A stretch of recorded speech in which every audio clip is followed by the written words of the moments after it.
top with pretty Lavinia and unwed Henry, who brings about Hurricane Katrina and the price of progress. We will that Appalachian crab by the river's edge. There's a storm coming, but it ain't that Carolina drama. That's Alabama bound. It's murder ballads that's coming to town. Jamie here with Country Diggers. Today we're going to talk about 1816, the year without a summer. And I'll be singing American Murder Songs July from their album The Year Without a Summer, Murder Ballads of 1816. And I'll be reading from songtell.com and also connecticuthistory.org.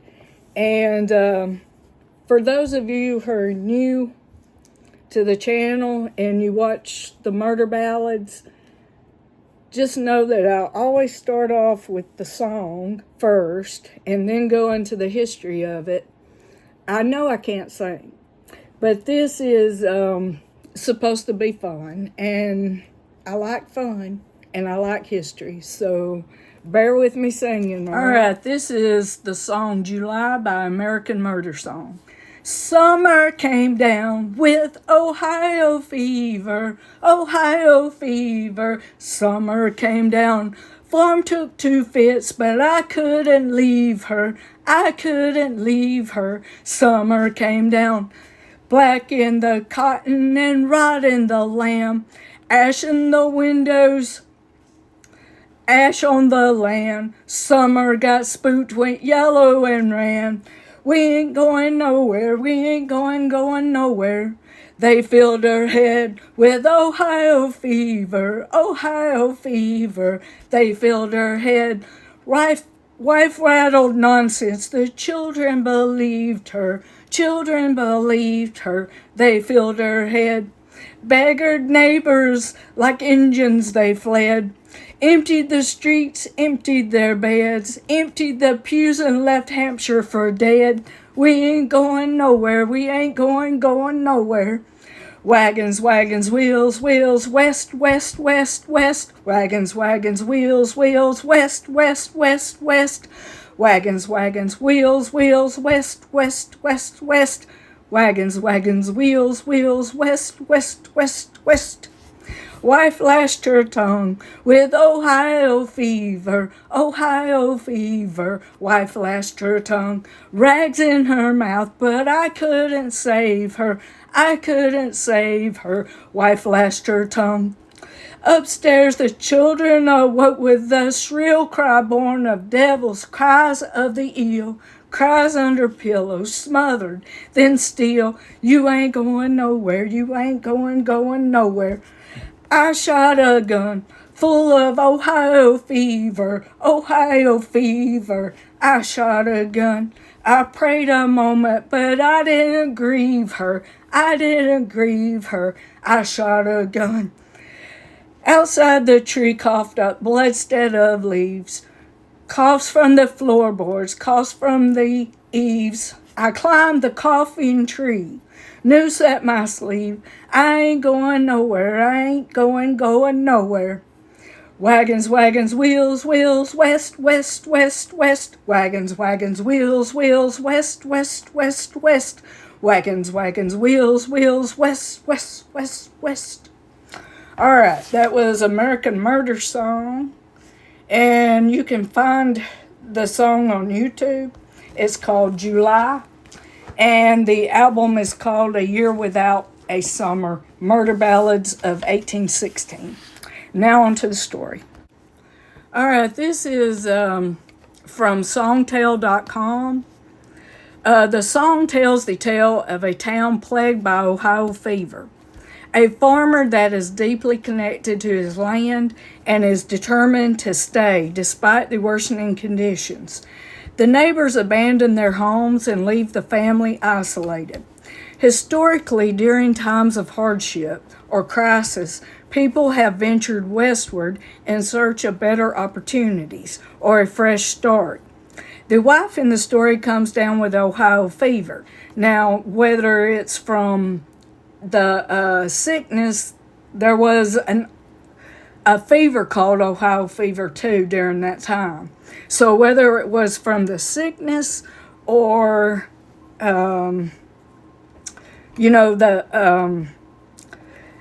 rattled nonsense and the children believed her, that could be like she's starving.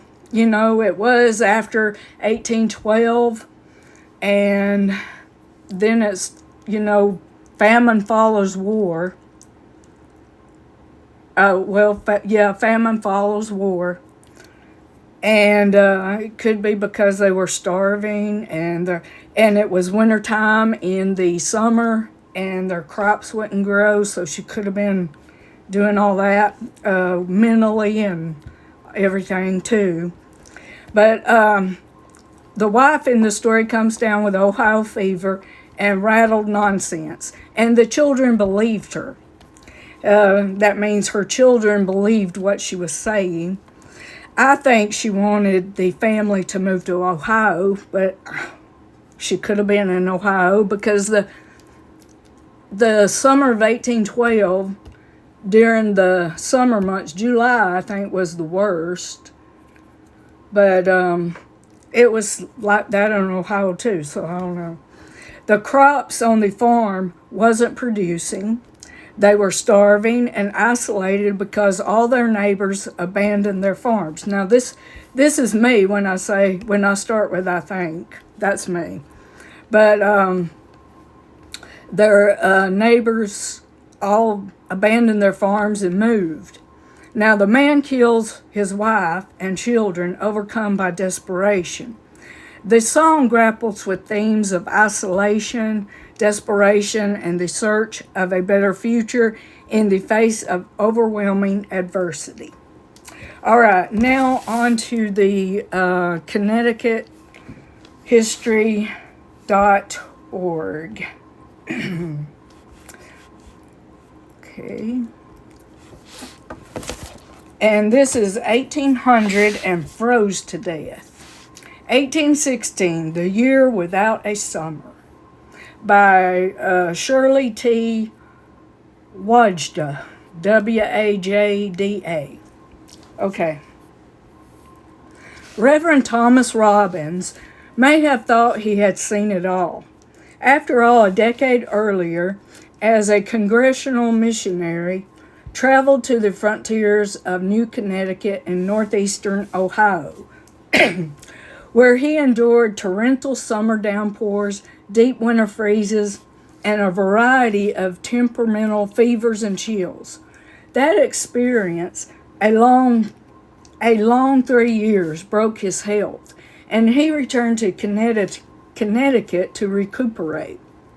Now, in 1816, he lived in East, now South Windsor, where he enjoyed a comfortable house, an edible collection of books, which became the core of the Connecticut Historical Society, and the busy schedule of a minister. As he had done since 1796, Robbins recorded in his diary the weather, and if not the weather, his activities that revealed the weather. In the first days of March 1816, Robbins planted peas. A week later, he noted that the day was quite warm. 3 days later, on March 12th, he noted that it was cold and wet. It snowed, and 2 days later, the ground was considerably frozen. He would not attempt to replant peas until the end of April. This was the pattern for the rest of 1816, a year in which famine occurred in New England. Remembered for years as the year without a summer, 1800, and froze to death. And the poverty year. In April, Robbins cleared his asparagus beds, but the weather is so cold that vegetation does not appear to advance at all. In May, the fruit trees bloomed, a hopeful sign, but 3 weeks into the month, several great frosts occurred, threatening the fruit and ruining planted crops. Cold winds blew in June, so much so that most people that are out wear greatcoats, and a steady fire is required. The clockmaker Chauncey Jerome, then living in Plymouth, wrote years later, "I remember the 7th of June. While on my way to work, about a mile from home, dressed throughout with thick woolen clothes and an overcoat, my hands got so cold that I was obliged to lay down my tools and put on a pair of mittens, which I had in my pocket." On June 9th, Robbins observed that the cold and wind still continued. The last 3 days had been extraordinary. It is said that there was snow at the northward last Thursday. Confirmation of that snow appears in a later entry. On June 10th, Chauncey Jerome's wife brought in some clothes that had been spread on the ground the night before, which were frozen stiff as in winter. Snow in the northwestern part of the state and frost in the southeastern part of the state were ruinous. Williams College professor Chester Dewey observed that the trees on the side of the hill whose young leaves were killed by the frost presented for miles the appearance of having been burned or scorched. The same appearance was visible through the country, in parts, at least, of Connecticut, and also on many parts of Long Island. July, August, and September brought a contrary mix of snow, drought, and oppressive heat. On August 22nd, Robbins arose to find frost on the ground. The next day he observed that the ground gets no relief from its drought. On August 24th, it was warm, but things grow very little. The next day, he and his congregation had very moderate and very refreshing rain. But 3 days later, Robbins noted, "This morning was a considerable frost. It is a melancholy time. There was a fast here yesterday on account of the season." At the height of harvest season on September 5th, Robbins confided to his diary, "I presume no person living has known so poor a crop of corn in New England at this season as now. By the end of the month, frost had killed much of the corn crop. The low temperatures of the summer months of 1816 spelled disaster for Connecticut's. Farmers had little wheat and corn to take to market. Animals had little to eat. Prices for staples such as flour and meat rose for consumers, and the drought caused forest fires, filling the skies with smoke. Volcanoes, eclipses, and sunspots. The year 1816 was not the coldest of the cold years between 1812 and 1818. 1817's winter was colder. As far north as Montreal, as far west as Ohio, and as far south as South Carolina, Americans noted unprecedented cold and drought. So too did Northern Europe. Several American newspapers published a letter from Paris in October of 1816. All accounts agree that in the memory of no man living has a season been so cold. They observed there has been no summer. At the time, individuals pointed to the increasing size and number of sunspots visible to the naked eye. On an eclipse of the moon occurring on June 9th, and the vast clear cutting of forest and cultivation of the soil as reasons. The sunspots, many believed, reduced the sun's rays and cooled the atmosphere. The moon's eclipse interfaced with the moon's gravitational pull, resulting in changed wind patterns. The impact of high winds on plants being clearly visible.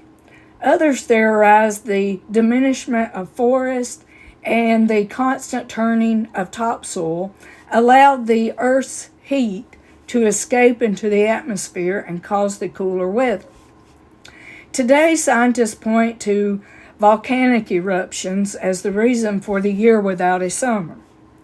4 volcanoes erupted in these years, but the 5th, Tambora, on Sumbawa, Indonesia, which erupted between April 7th and April 12th of 1815, was the largest. Over 10,000 persons died as a result. The sound of the eruption was heard 1,000 miles away. The ashes and cinders created darkness for 3 days for hundreds of miles around the volcano, and the winds carried these ashes and cinders around the earth. Scientists also confirmed that during increased sunspot activity, the Earth's temperature is reduced. The combination of increased sunspot activity, heightened volcanic activity, and cooler water temperatures, ice on the Great Lakes and the Atlantic Ocean, in these years combined to create an agricultural disaster, especially in New England and Northern Europe. The effects of the disastrous harvest. The winter chills from 1812 to 1815, 1816's ruinous harvest, and the end of the War of 1812 combined to cause Ohio fever. Among the hungry and financially strapped in New England, as Connecticut author and publisher Samuel Griswold Goodrich recalled, Ohio, with its rich soil, its mild climate, its inviting prairies, was opened fully upon the alarmed and anxious vision, as was natural under the circumstances. A sort of stampede took place from cold, desolate, worn-out New England to this land of promise. From his office in Hartford, he watched wagons and ox carts and hand carts piled high with household goods pass through the streets. Although Connecticut was not as hard hit as the states of northern New England, like its neighboring states, it experienced slower population growth as its citizens headed westward. Well, I learned some history there, y'all. Hope y'all did too. The American Murder Songs, July, it tells the tale of murder and stuff like in 1816, the year without summer. It tells of people just going absolutely nuts, and that might be the cause of what happened the year without summer. But anyway, hope you enjoyed and see you back soon.